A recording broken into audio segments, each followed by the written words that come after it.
Selamat siang untuk kita semua, didampingi oleh Direktur Rumah Sakit Umum Daerah Dr. Hendrikus Fernandes Larantuka dan Kepala Ruangan Instalasi Farmasi. Kami ingin menyampaikan beberapa hal penting kepada publik Flores Timur. Sebagaimana kita ketahui, untuk menjamin kesehatan gratis bagi warga masyarakat Flores Timur, 98% penduduk Flores Timur sudah masuk UHC, Universal Health Cover. Meski demikian, dalam perjalanan pelayanan di rumah sakit sering terjadi keluhan para pasien akibat ketidaktersediaan obat di rumah sakit yang mengakibatkan para pasien mesti mengeluarkan uang pribadi untuk membeli obat di luar. Atas dasar itu, pemerintah daerah Kabupaten Flores Timur melalui Peraturan Bupati Nomor 2 Tahun 2025 tentang pengembalian uang pasien jaminan kesehatan masyarakat yang berobat di rumah sakit tetapi membeli obat di luar. Sejak dikeluarkan peraturan bupati, kita mesti memastikan pertama bagi rumah sakit untuk menyiapkan obat-obat secara memadai. Andaikan kebutuhan obat yang dibutuhkan oleh pasien tidak tersedia di rumah sakit, maka tidak terjadi lagi pembebanan kepada keluarga pasien dengan kehadiran Perbup ini. Silakan membeli obat-obat yang tidak tersedia di rumah sakit di apotek terdekat, tetapi pada saatnya uang pembelian obat di luar itu akan dikembalikan oleh rumah sakit. Dalam tahap awal, proses administrasi ini masih relatif panjang.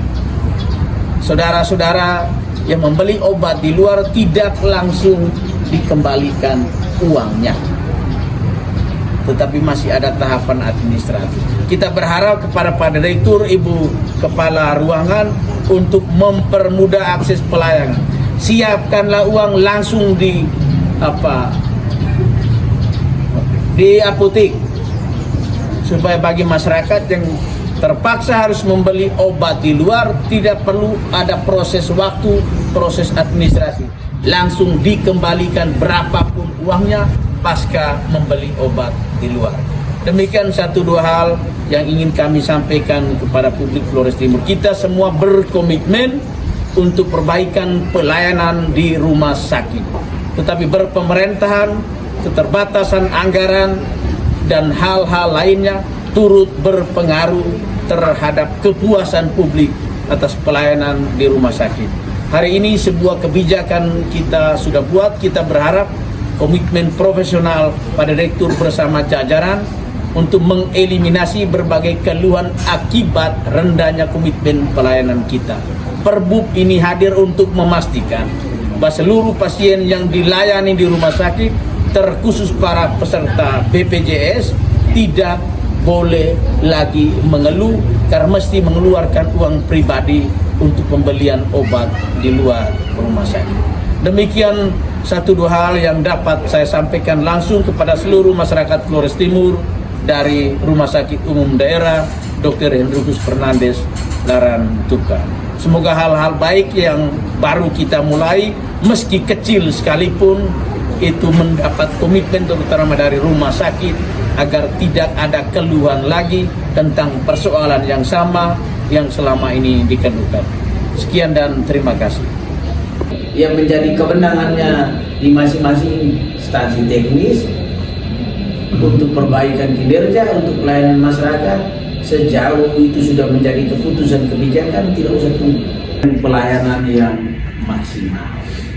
Tetapi ekspektasi publik ini kan berbeda-beda. Dengan media sosial, banyak orang juga memanfaatkan berbagai akumulasi perasaan untuk mengungkapkan hal-hal yang tidak benar terjadi. Karena itu untuk hal-hal baik yang dibuat, baik dari aspek kebijakan maupun teknis pelayanan, mesti kita informasikan ke publik dan menjadi pengawasan dan pengawalan kita bersama.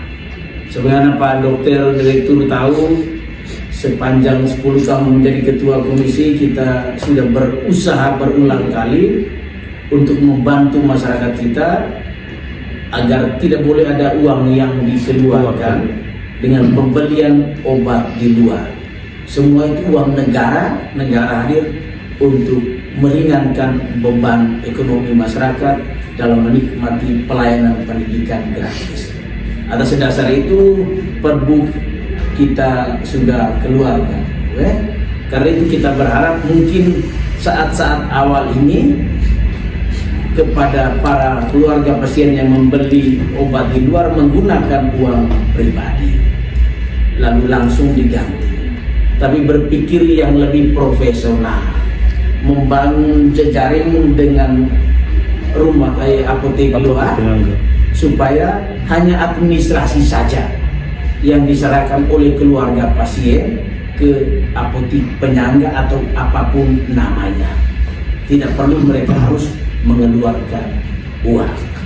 Sebagaimana kita ketahui, meskipun itu dia blood, kemandirian itu hanya kemandirian pengelolaan uang, bukan aspek kebijakan dan manajerial lainnya. Karena itu intervensi pemerintah daerah tetap, karena itu rumah sakit milik pemerintah daerah. Hal-hal terkait anggaran itu pada saatnya nanti kita bicarakan. Pada kesempatan ini juga saya mau memastikan kepada Pak Direktur dalam komunikasi dengan Pak Kadis Kesehatan, kita batasi cukup 20 orang tenaga ASN yang memilih untuk beralih bekerja di rumah sakit. Sisanya itu kita kasih ruang untuk rekrutmen.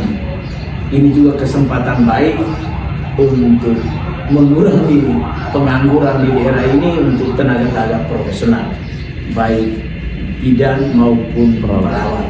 Saya juga ikuti pengumuman yang sudah disampaikan, nanti silakan berproses.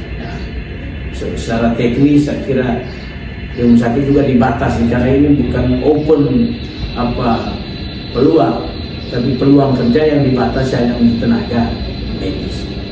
Diatur secara bagus, dan pada saatnya nanti ada opini yang berkembang berbeda itu biasa begitu, tidak usah takut, asalkan yang kita rekrut adalah orang-orang dari profesi yang dibutuhkan rumah sakit, bidan dan perawat, dengan berbagai pertimbangan urusan teknis di rumah sakit. Begitu saja satu dua hal yang saya sampaikan, dan hari ini kita datang ke sini tujuan untuk kita umumkan ke publik Flores Timur.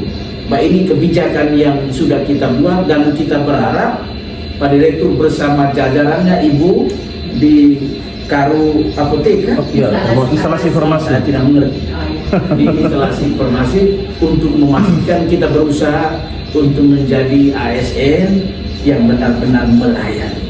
Apalagi ini unit vital, mete 24 jam sekalipun terantuk sedikit tetap dianggap 23 jam itu tidak ada arti.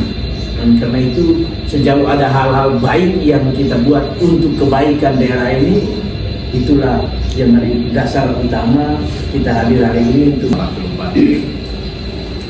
telah hadir sekaligus mengumumkan secara resmi bahwa kita sudah punya Pergub. Memang Pergub ini prosesnya cukup panjang dari tahun-tahun sebelumnya, tapi syukurlah ketika akhir tahun kita berproses dan awal tahun akhirnya kita bahas, dan ketika Pak Bupati dan Wakil Bupati dilantik akhirnya bisa menandatangani Pergub ini kait dengan pengembangan obat bagi pasien yang ketika obatnya beli di luar. Setelah Pergub ini ditandatangani, kami lakukan komunikasi sertifikasi di internal kami, dan sudah kami lalui. Dan terakhir kemarin khusus kami panggil DPJP, dokter penanggung jawab pasien, untuk mempertegas bahwa dengan adanya Pergub ini ada konsekuensi yang harus kami manajemen buat untuk teman-teman internal sini. Artinya bahwa ketika teman-teman dokter menulis resep, paling tidak mengacu pada formulir rumah sakit kita. Jadi tidak bisa menulis resep di luar formulir nasional, formulir rumah sakit. Kalau terjadi penulisan resep untuk pasien itu di luar formulir rumah sakit, maka konsekuensi yang kami berikan kepada teman-teman semua yaitu pemotongan jasa. Nah, pemotongan jasa karena paling tidak kita menghitung uang yang kita keluarkan untuk di luar setelah adanya itu. Padahal kan kalau kita lihat mungkin saja bisa ada obat alternatif yang ada di rumah sakit ini. Begitupun kalau seandainya ketika ditulis bahwa obat itu adalah formulir rumah sakit tapi tidak tersedia karena kedatangan terlambat 1-2 hari akibat cuaca atau pemesanan tidak ada stok di pedagang besar farmasi, maka jasa tidak dipotong. Berarti konsekuensinya itulah pengurangan operasional rumah sakit. Itu adalah kesepakatan kami internal supaya kita tetap menjaga produk ini ya secara keseluruhan, bahwa produk ini baik untuk masyarakat, juga baik untuk kami di rumah sakit dalam pengendalian kait dengan penggunaan obat di rumah sakit ini. Karena kalau tidak adanya produk ini berarti biasanya cukup besar, dan ini yang kami juga tidak mau. Rugi rumah sakit, rugi juga pasien. Untung rumah sakit, untung juga pasien. Dan berarti kalau kami ini, dan ini juga menjadi salah satu parameter untuk penilaian kami dengan BPJS Kesehatan. Tadi kami habis rekredensial, dan salah satu surat ini sudah memberikan gambaran kredit poin buat kami bahwa kami sudah bisa punya komitmen untuk perubahan kait dengan pelayanan masyarakat. Dan harapan kami dengan adanya produk ini ke depan sudah tidak ada lagi resep-resep atau pasien-pasien beli obat di luar. Artinya apa? Kami di manajemen berupaya supaya tidak boleh terjadi kekosongan obat. Itu adalah salah satu motivasi dengan adanya produk ini. Yang kedua, dengan adanya produk ini juga akan memacu teman-teman di BJP bahwa jangan terlalu terikat dengan obat-obat yang sudah itu saja. Dan tidak ada alternatif lain, kan pilihannya macam-macam. Obat ini kan banyak. Ketika kita sepakat dalam formulir itu obat A, B, C ini untuk indikasi ini, berarti ada alternatif. Kalau A-nya tidak bisa, B tidak. Tapi kalau seandainya sama ini kalau tanpa ada formulir ini kan, kalau A tidak ya A itu saja yang harus dituntut. Dan ini kemarin kami sudah terbuka pertemuan dengan komite medik dan teman-teman dokter umum dan spesialis. Kami sudah punya komitmen untuk hal ini, sehingga kami yakin bahwa ke depan akan lebih bagus lah kait dengan ini. Sehingga mekanismenya, kalau ketika ada obat yang kosong berarti ditulis oleh resep, masuk di instalasi farmasi dan terjadi kekosongan, berarti farmasi akan mengeluarkan kopi resep. Kopi resep itu akan dibawa oleh pasien untuk beli di tempat lain. Habis itu dia akan bawa kwitansi pembelian. Dari kwitansi pembelian, dari instalasi farmasi akan melakukan verifikasi sesuai dengan data-data yang pasien minta dalam resep. Setelah itu sudah oke, akan dikasih ke bagian manajemen di keuangan untuk diverif, lalu diajukan proses pembayaran. Tenggang waktu untuk pengembalian uang itu, ketika dia beli obat sampai dia klaim ke kita itu paling tidak 1 bulan dia sudah harus kembalikan tagihan itu ke pihak rumah sakit, dalam arti pasien itu setelah dia beli obat di luar dia harus sesegera mungkin untuk bawa buktinya itu ke pihak rumah sakit, dan itu di farmasi yang mana dalam produk itu 30 hari itu. Kalau sampai 30 hari dia tidak bawa, berarti kita anggap kalau udah kadaluarsa, berarti dia sudah tidak bisa klaim lagi. Tapi selama dia beli habis datang dia masukkan, berarti tetap kita klaim sampai dengan 30 hari. Setelah itu batas dari farmasi ke manajemen seragam ini paling lama itu 3 hari itu. Kita harapkan 1 hari itu langsung Begitupun dari farmasi masuk di manajemen paling tidak lama 3 hari, kalau tidak harus paling tidak kita harapkan 1 hari sudah bisa dikembalikan uang ke pasien. Kita tengah waktunya itu kita sudah tentukan sehingga tujuannya supaya pasien jangan terlalu lama, jangan sampai sudah 6 bulan kalau datang tulisan bahwa saya sudah pernah beli obatnya, ini mungkin perlu kita batasi supaya mempercepat tujuannya supaya uangnya cepat dikembali, bukan untuk supaya dia terlepas supaya tidak dikembali, tidak. Tujuan kita adalah supaya secepat mungkin uangnya bisa dikembalikan ke yang bersangkutan. Terjadi itu sudah urusan teknis di rumah sakit. Yang penting kita informasikan ke publik. Ada atau tidak pasien yang mengalami kondisi seperti itu tidak penting. Tetapi produk peraturan kebijakan itu kita siapkan untuk apa, memberikan pelayanan yang paripurna kepada mereka. Nanti dipikirkan secara baik. Itu birokrasi yang berlama-lama itu jangan. Bila perlu disiapkan di apotek seolah ada uang cash. Tunggu 1 bulan dulu, lebih tidak usah buat berdaya. Nah, siapkan uang cash, kan tidak sering terjadi. Tidak setiap hari kita keluarkan uang dalam jumlah banyak. Itu teknis diurus di sini supaya yang kita buat secara lebih maksimal itu.